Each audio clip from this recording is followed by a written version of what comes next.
Flosstube friends. Thank you for joining me for another Stitch With Me video. This is not going to be a video tutorial per se on over one stitching, but that is what I am going to be working on during this stitching session. My name is Audrey Marine. This is a channel all about cross stitch, and if you have watched my previous couple of videos, you know that I have been eagerly working on William Curtis, the Lord of the May. Now, this is a chart that was put out just a little while ago by Hands Across the Sea Samplers. And that noise you may have just heard was a kitty cat on her scratching post. She's wandering around below my feet. Anyway, this chart was released alongside of the Queen of the May. This year's Queen of the May is Anne Watson. Oh, it looks like I made a little bit of a mistake there. Let me pull that out. There we go. Anne Watson, a big, beautiful, colorful sampler. I did not purchase the Queen of the May, but I very excitedly and eagerly purchased William Curtis. This is a piece that was stitched by a young boy. And I just love the overall design and the color palette. I am stitching this piece on 46 count Dusty Road by Seraphim Linens. The called for is a Seraphim, but it is antique lace if I remember correctly. I didn't have antique lace in 46 count in my stash, so I just picked something that I thought worked really well with all of the colors, and I just love how everything is coming together on this Dusty Road. Now I am using, for most of the stitching, the called for 103s, but for the over one that you can see here, the verse, these are quarter size stitches. So compared to these stitches here, which are full crosses, these individual little tiny stitches take up 1/4 the area that the full size crosses do. And for this over one stitching, I am using the called for color, but in Soie Surfine. It just worked out that there was the perfect equivalent in the Soie Surfine range. There are hundreds of colors in the Soie 100.3 range produced by Overa Soie, but there aren't as many Soie Surfine colors as there are Soie 103s. And so just because it comes in 103, which is a highly twisted silk, but a little bit thicker than the Soie Surfine, doesn't mean that you can get that same color in Soie Surfine. There are just fewer colors in the Soie Surfine range. And I know many of you know this, but for people who are new to using silks, new to my channel, unfamiliar with these different products, I thought it might be helpful. If you are interested in the different products, the different tools that I use, I will link below my All About Needlework Tools video, and there you can get information on hoops, hoop stand, needles, scissors, anything that I use while cross stitching. I have just been having so much fun working on this project. I put a day or two into it and then set it aside in favor of a couple other things. But then when I came back to it, I had been working on just this and then one other project that is actually being done as part of a SAL. So I did my May assignment on that particular other piece, and then immediately, as soon as I was done with that, came back to William here. This piece is really fun. Besides having a nice color palette that I have been enjoying, it has tons of specialty stitches, which I love. Particularly eyelets. It has a lot of eyelets, and I really like stitching eyelets. I have a video about Algerian eyelets and how I stitch them. I will link that below as well if you're curious. I love stitching eyelets, but it does after a while take a toll on my fingers just because of how aggressively I pull on the thread, but they look really nice in the end. You can see the bottom of this alphabet here, and that is done with eyelets, and you can see that I've got nice sizable holes in the middle. I really yank on that silk. The trick though when you're stitching eyelets, for me anyway, is when you are pulling, whether it's on the front side or the back side. Don't pull on your needle here because that will put stress on this, this point of the thread that is in the eye of the needle. But instead, when you're pulling and you're ready to pull so that you can open up that eyelet even more, pull on the thread itself. And that way you're not stressing the same part of the thread every single time. For over 1 though, I actually use a much looser tension than I do for my over 2 crosses, my regular size cross stitches. I actually am stitching these so that they're just the tiniest bit looser. And there are a couple reasons that I stitch my over 1 X's just a little bit more gently than I do the over 2 crosses. One being that if you pull too tightly on this thread here when stitching over 1 crosses, then you'll open up these holes and the stitches themselves will appear to move around a lot, and it'll be, excuse the wiggling here, it won't look as even, it won't look as tidy. And then another reason is that after you have stitched with this Flosstube, if that's what you're using, you want to make sure that there's enough slack on the back to be able to get your needle under it, under the stitches that you've already laid there. So Flosstube is much thinner, significantly thinner than even SWA 100.3, which is already pretty thin.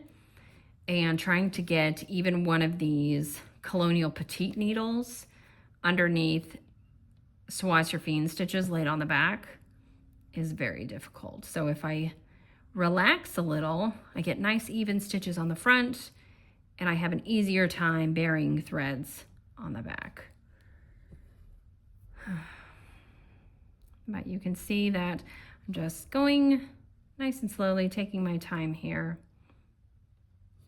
so that I have nice even stitches. I have passed now the halfway point on the horizon here. So let's see, the halfway point is right about here, actually. So about halfway done with this verse already, which is lovely. I like stitching over 1 letters. It's something that I really enjoy, but I don't want it to go on forever, right? I want to eventually see this piece completed. That is something I find interesting when I hear other stitchers, especially other floss tubers, talk about how they don't want a piece to end and they will be sad, or I have even heard the word devastated when a piece will come to its end. I wonder, do you guys ever feel that same way? I never have that feeling. I never have a feeling of dread reaching the conclusion of a project. I'm very excited when I get closer to the end, especially when I can see that I've only got just a couple days left of work on a project. I get really excited, and in fact even have a feeling of almost positive stress, if that makes sense. You're just very excited to get to the end of it, to see it completed. And then after I've checked it over, made sure I have indeed completed everything, to give it that final pressing and know that it's ready for the next step, which is to be sent to the framer. I think that's awesome. So I never have a feeling of dread coming to the end of a project, even if I really enjoy it like this one. I was telling some of my friends that I have, out of all the things that I have stitched, and I have finished a lot. I have finished a lot of things. Out of all of the things that I have finished, oh my goodness, I'm having such a time finding this hole. I think I'm actually gonna have to go down here instead of the hole that I wanted to use. Out of all the things that I've finished, Maria Ewan by Hands Across the Sea Samplers is my favorite. I will insert a photo of that here. In fact, I was just talking to some friends yesterday about it, and I love it. It has a big, beautiful verse that is stitched in over 1. I love that, and I remember really enjoying doing that. So not only is it my favorite finish, but I remember really enjoying the process.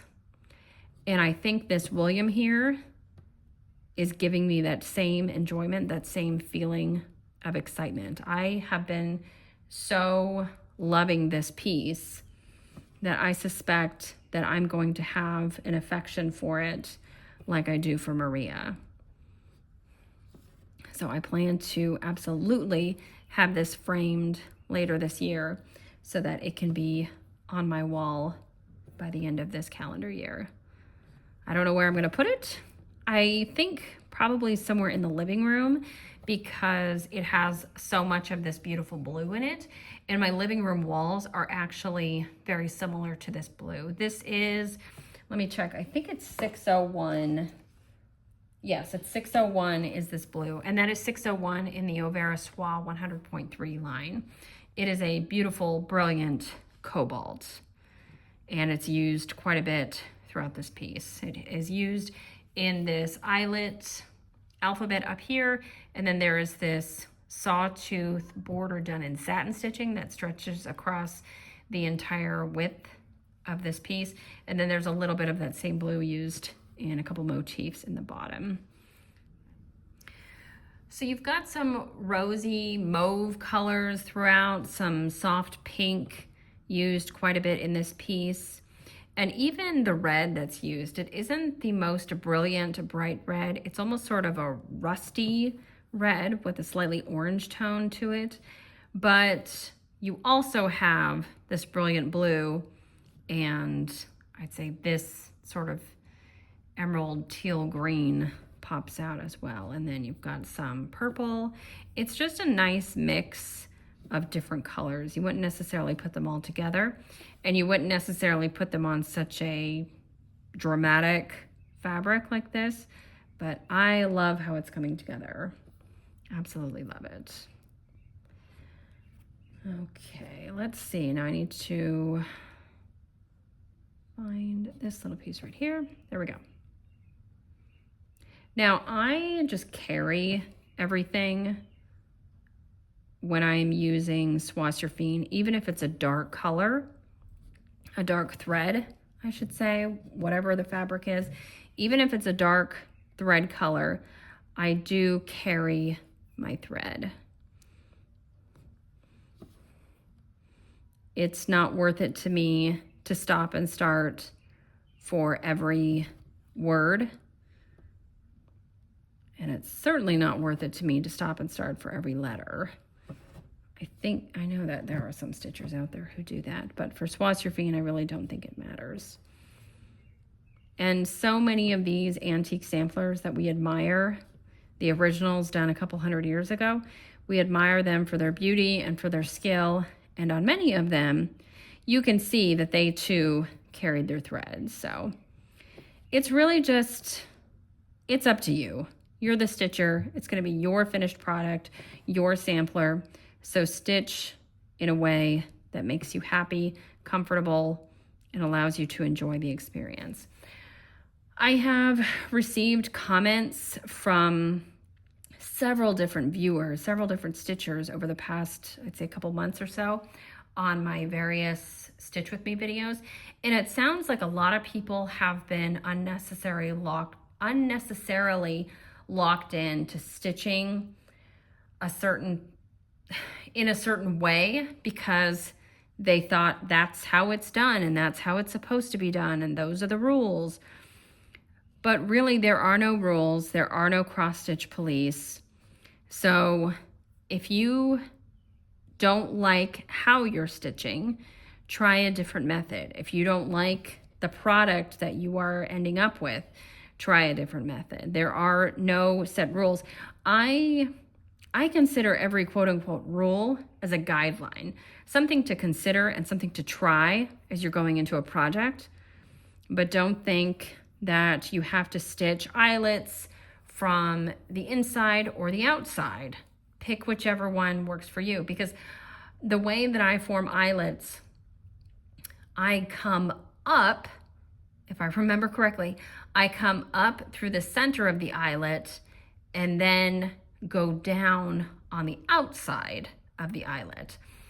And I've gotten comments from people going, oh, I didn't know you could come up in the center. I thought you had to go down in the center.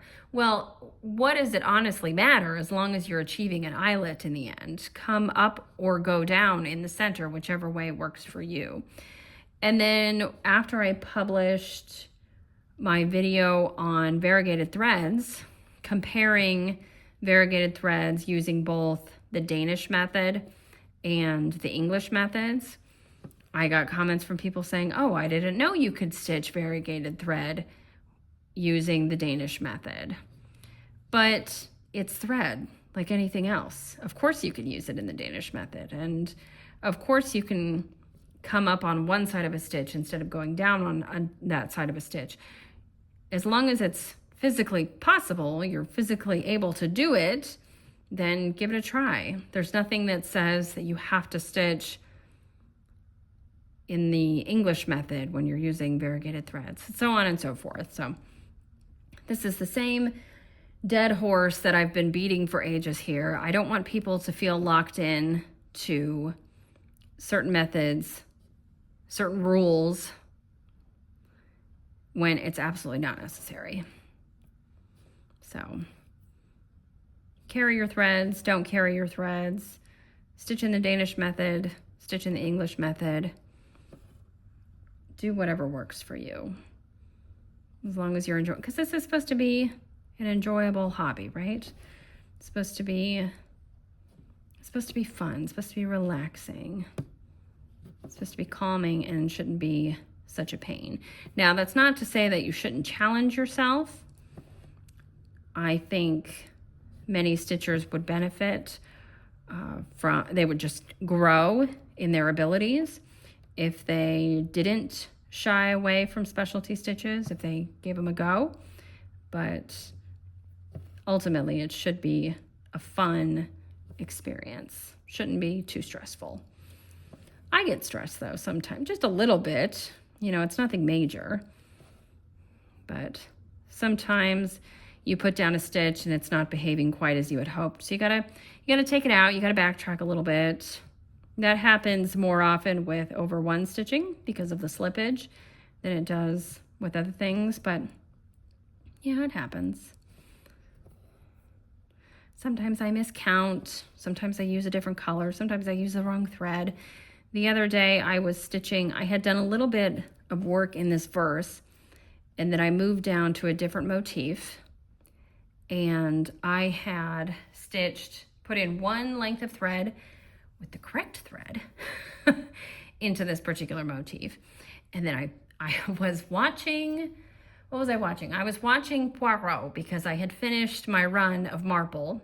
I had gotten through all the episodes that starred Geraldine McEwen. So I moved on from that and I decided to watch Poirot because I had never seen those episodes. So I'm watching this episode and I finish a length of thread into this motif down here actually. And then I just pick up a spool and I cut a long length and I get stitching. And I had put in probably 20 some stitches before I was like, you know what? This doesn't look right, because it's Flosstube. I was using this thread to continue stitching this motif here. And obviously it was not right. So I had to pull that out and start again. So sometimes things like that happen. Sometimes you become frustrated because you're working on a new stitch that you're unfamiliar with, but sometimes it's just because you're being careless, like I was, absolutely. But I like to have a little something on while I'm working on projects. Okay, I need to count because I am done with this word here. So I need to count over to my next word, which is 1, 2, 3, 4 regular cross stitches away. So 8 threads away, and I'm going to count from this point. So 2, 4, 6, 8. Yes, 1, 2, 3, 4, 5, 6, 7, 8. So I'm going to do my little wiggling here so I know where I'm going. And yes, I just go ahead and carry this length of thread because you know what? It's so thin that even though it's dark, it's so thin. Once it's framed, you're not going to see any of this. You're not going to see any of the carrying. It's okay. All right. And then stitching over one, because of the slippage that I mentioned, I kind of go backwards to go forwards, if that makes sense. You can go ahead and watch my video on over one. As I said, I will link that below. But the trick for getting your over one stitches on linen to behave, to lay as they should, is to travel more on the back side than you are on the front side. And that's it. And then again, whether you're using cotton, whether you're using 103 or Flosstube, whatever the thread is, I would just give it just a gentle pull, you know, just enough to set the stitch and make sure that there isn't any gaping on the back. There isn't a lot of excess thread on the back, or any excess thread on the back, but don't pull any harder than is required. Okay, so I will show you guys. So I came up through this hole and I'm gonna go down again in the bottom left. And then if I were moving, I need to put another stitch just to the right of this. If I were moving in, if I was stitching over two, I would just come up here at the bottom again. But because I'm stitching over one, I'm actually gonna go all the way over to the top right and come down at the bottom left. So as I say, travel more on the back than you do on the front.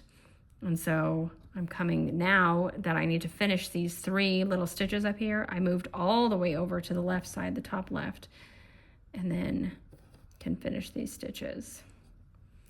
And putting the top leg over just the same as I would put top legs on over two stitches, because I've already got some legs on the back that will prevent any slippage.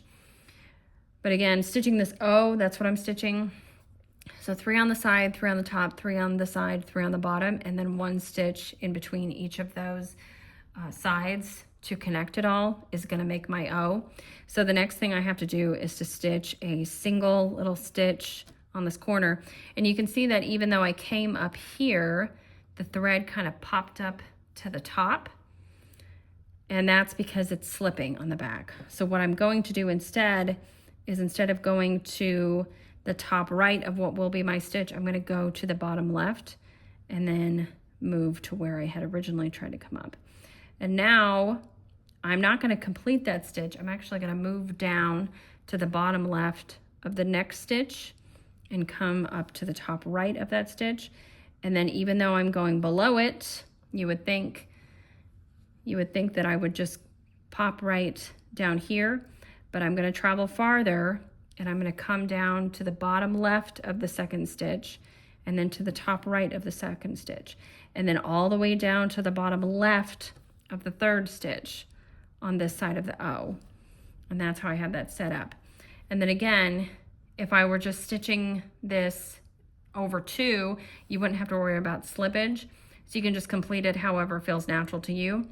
But because I'm happy to carry on the back, I'm happy to travel more on the back than I need to on the front, I am going to jump all the way back up here, the top left corner of that grouping of 3, and I'm going to complete this one little stitch here that's in the corner of the O, and then I'll be able to move along and finish this side of the O. So I know that there have been other videos put out explaining really the reason for the slippage and where particularly you can look to put your needle. I don't care about any of that. I'm not necessarily interested in finding the correct intersection of warp and weft in order to ensure that I don't have any slippage, because I just know that if I travel more on the back than I do on the front, I will prevent slippage. So I don't necessarily need to look for, well, is the warp above the weft or is it below? I don't care. And if you do care, then I would encourage you to look for other stitches, other videos on YouTube here covering over one stitching. If you are more interested in the mechanics, the why that happens, then I would encourage you to look for other videos explaining that, because I know they're out there. But I'm one of those who's just happy if I get the result I want. Am I getting the result I want? Yes. Then I know that my methods are working, and that's good enough for me. I don't necessarily need to know the why or how behind it. I just know that what I'm doing is working for me and producing the result that I want. Okay. So I just need to finish this little corner stitch. And there we have it. Have a completed O. Now I need to jump over to the N, and it is 2 little threads away. And of course it stretches all the way to the bottom of the line. So I want to make sure that I'm going to be in the correct space when I put this in. So because I'm going to be moving from bottom to top, I am going to, again, kind of work backwards in a way. And so I am starting that bottom stitch at the top right and moving to the bottom left. And then I'm putting the stitch above it, and I'm going all the way to the top right and going down at the bottom left. And so even though I'm moving upward, I'm building stitches upward, I am traveling to the top of the next stitch and coming down to the bottom left. And again, jumping up to the top right of the next stitch and coming down at the bottom left. And so if you can envision it, you will understand that I am putting more thread on the back of this piece than I am on the front. So all that talk after I told you this wasn't going to be a tutorial particularly, and it's not really. This is just how I do it. It's more of a demonstration, I think. I'm sure many of you have already stitched over one and you are familiar with it, and maybe that's why so many of you avoid it. You just don't like it. It's not something that I want to do all the time, and I actually don't particularly like stitching over one motifs. That I do not find fun, but I do really enjoy stitching over one letters. I don't know what it is. I enjoy the process, and I really like how it looks, especially Swassier Fien on a 45 or 46 count linen. I just think it's magical. I love how it looks. It looks so crisp and neat. And I really think it adds something very beautiful to a piece. And as I said, on Maria Ewan, there is a lot of wording in over one on that piece, and I really think it makes it. I don't think it would be as beautiful. I don't think I would love it as much if it didn't have that verse on it. It is the Lord's Prayer on Maria Ewan. It is long, and there is a border that goes around the verse as well that is also stitched over one, and that did take some time, but well worth the time and effort that it took to do. So coming down to the bottom of the N here, and again, just gonna jump over to the next side. Doesn't bother me to carry that such a short way, especially since I carried the thread from here to here. And if that bothers you, then you know that you're going to have to start and stop your thread with each word, and that's okay. If you're willing to take the time to do that, then it's not an issue. But if you don't want to carry and you don't want to take the time to start and stop your thread with each word, then probably stitching words over one is not for you. And there are plenty of beautiful pieces, beautiful samplers that have no lettering at all. But a lot of them do at least have a name and date, something like that. I actually really like it when they have a verse, a nice verse, some specialty stitches. I have a few I mean, I have several actually, several charts in my collection that are just riddled with specialty stitches, and I'm dying to get to them. I have quite the whip list though. So I think my plan is to work on William until he's done. I'm just having so much fun with it, so why should I interrupt it? So plan is to work on William until it's done, or until I grow tired of it and want to move on to something else. But I'm so close at this point that I'm almost to that really exciting moment where, oh, I've only got a few days to go. So I think if I can get myself to that point, then I will get myself to the finish line, if that makes sense. So I want to work on William till he's done, and then go through the whips that I have, especially the ones that are now looking at a couple years old. They've been hanging around a while. See what I might want to pull out, and see if possibly I may want to work on one of those just until it's finished, since I've had so much fun with this one working in that way. Okay, let's see how much thread I have left. I do have quite a bit of thread left, so I am going to move along to the next letter here. I need to count though, we've got a ways to go. Looks like 6 regular cross stitches is the distance between on and the word this. So that is 12 threads. About 1, 2, 3, 4, 5, 6. And you can count 6 spaces, 6 regular cross stitches, or you can count 12 threads, whatever works best for you. That's what you want to do. And then the T starts a little bit higher than the bottom, so I need to move up there. And then again, I am building stitches upward, but I'm jumping up to the top right of the next stitch and going down at the bottom left, jumping up to the top right and jumping down to the bottom left. If I remember correctly, and I know it's been months since I did that video, but the video on over one stitching, I do believe I demonstrated what happens when your thread slips if you don't travel enough on the back, just so you can get an idea.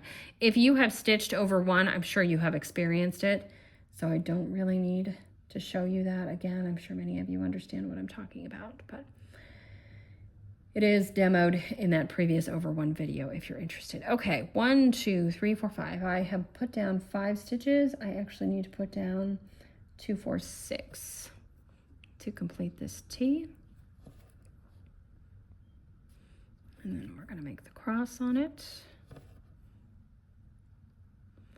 And you can see just kind of jumping around, putting the stitches in.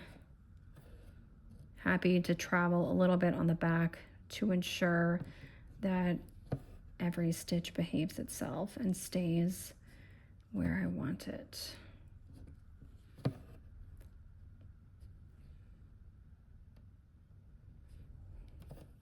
Hopefully you don't see the camera wiggling too much, but as I touch this piece, I may move inadvertently the hoop stand, which is on the table, the same table that my phone mount is clamped to. So there may be a little bit of wiggling, and I apologize for that if you notice it. Uh-oh. So I scooped a bit of the fabric on the back here. Let's see what I did. Oh, solved itself. Okay. I thought I had hooked some of the linen. Felt like I had. No problem though. And sometimes that happens. People have asked me, using this hoop stand, which again, if you're interested, check out my All About Needlework Tools video. I'll link that below. If I enjoy stitching two-handed, but the truth is that even when I use this stand to hold my hoop, I do not stitch two-handed. I don't like stitching two-handed. It may be faster, but I feel like I'm already a fast stitcher. I'm happy with the speed that I have achieved. I'm happy with how quickly I'm able to get in however many stitches. On any given day, I might get anywhere from 500 to 1,200 stitches, depending on what I've got going on that day. So I'm very happy with my speeds. And I don't like, as I say, I don't like stitching two-handed.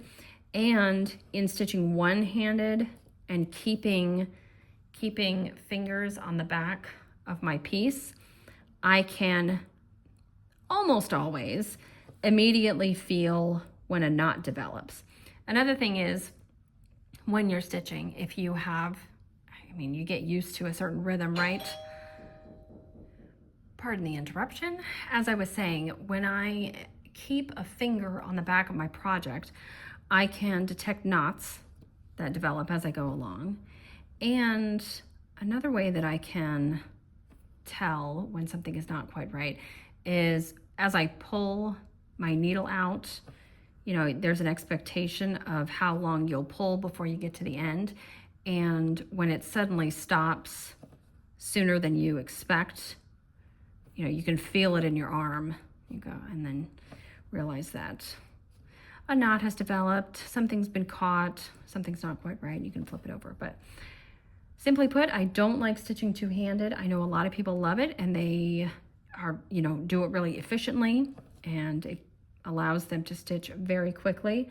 And I love that there is that capability for stitchers who want to do that, but just not something that I enjoy doing. But this is one of those things, you know, like try different methods, try different tools if you can, and use whatever works best for you. Okay, I'm looking at my chart to ensure that I am putting in the correct number of stitches. This H here looks as if it's a bit short, a bit stubby. So I just want to make sure I'm doing this correctly. So 1, 2, 3, 4, it should be 8 tall. 1, 2, 3, 4, 5, 6, 7, 8. Yep, that's right. I also get questions about what magnification I use. I do not use magnification. I don't need it at this point. I have my prescription glasses. They do not, you know, I don't have special extra magnified prescription glasses that I use for cross stitching. I just wear my regular glasses that I wear all the time, every day. And those prove to be good enough. I think perhaps one day, I'm sure one day, I'll need magnification, but at this time I don't. And I have a nice bright light in my stitching room combined with the overhead light that seems to be good enough even in the evening hours. Right now I'm just using natural light. I'm in my dining room and I'm sitting at the sliding glass door out back, and even though it's pretty overcast today, I think I've got enough light. All right, 1, 2, 3, 4. 2 4s. I need to jump all the way up to here. And again, I don't mind carrying a bit because it probably, you know, as you're jumping around, you think, oh gosh, I'm jumping up 4 stitches. But really, it's like you're jumping up 2 stitches because we're talking about the height of 4 quarter-size stitches, which is really not that long at all. And we're talking about 46 count linen. So the distance isn't very great. I do understand how carrying between these words might bother some people. So again, when you're faced with a decision like that, do whatever you're going to feel more comfortable with, but I don't mind carrying. When I'm stitching with SWA 103s, I usually use a piece of thread that is a couple feet long.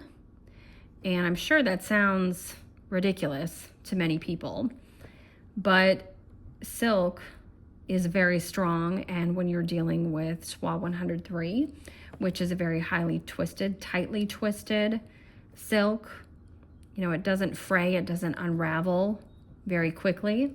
So even after a lot of wear, it still holds up. So I feel that it's okay to use a longer length of thread. Some people will argue that, if you're using a really long piece of thread, then you're moving your arm, you know, you're pulling it way back and moving a lot. And all that movement is going to either aggravate your shoulder and your arm or simply just cost you some time. But I don't mind the extra effort. I would rather start with a longer length of thread and start and stop less often than use shorter lengths of thread and have to start and stop quite often. I don't enjoy, I don't really mind starting threads, but I really don't like burying threads. And of course, that's part of the job. That's something that you have to do. And so the less I have to do that, the better, the happier I will be.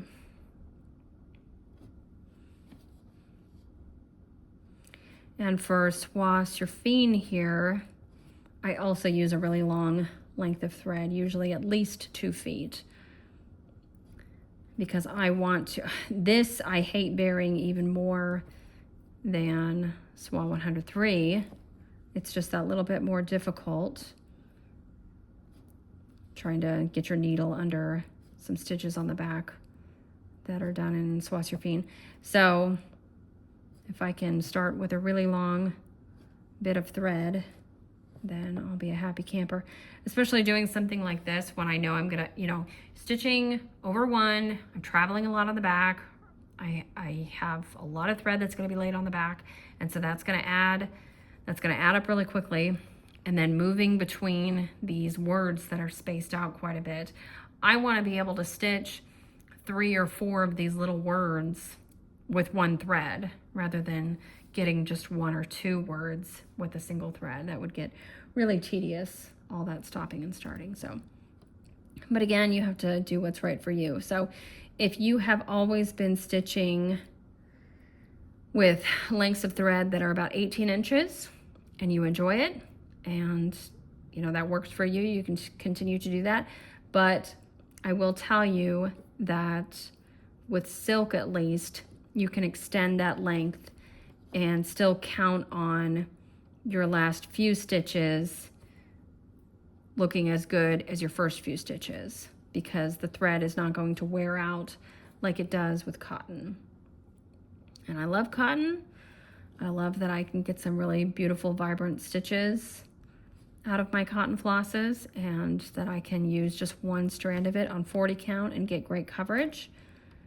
But it's not for every project, right? And I also really enjoy using Soie 100.3s and Surfine. I think it's a great tool as well. Well, it does look like I'm going to get this final letter out of this thread, which would be just magical. And then at this point, I think I will, you know, I'll flip this over and secure this thread. And then I think I might go ahead and move my hoop.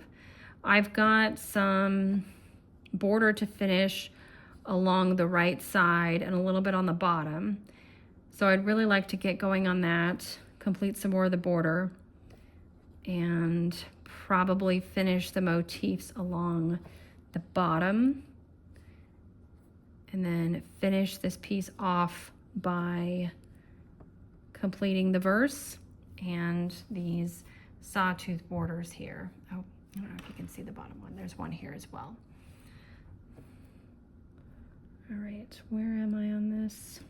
I'll bring this a little bit closer for you guys so you can see as I finish up this letter S. Oh, and you know what? I think I put that in the wrong spot, so I'll have to pull that out. Yes. Oh, I see. Okay. I have to do that, and then actually come to the side here. There we go. Nope. Thread wants to come out, and you know, sometimes my thread comes out of my needle. Happens every once in a while. No big deal. Okay, just a couple more stitches. I hope this was helpful. I hope it was informative. Please check out the other videos I've mentioned if you're curious. There are tons of videos on my channel. If you are new here and unfamiliar, I have both regular Flosstube videos as well as videos on specialty subjects such as Algerian eyelets, over one stitching, stitching with variegated threads, needlework tools, etc. A bunch of different things. So I'd encourage you to check that out. But thank you so much for joining me today. If you have any questions or comments, feel free to leave them below, and you can also find me on Instagram at Stitch Stitch Bead. I will leave my email address below as well if you would like to send me a message that way. But thank you so much for watching, and very happy stitching to you all.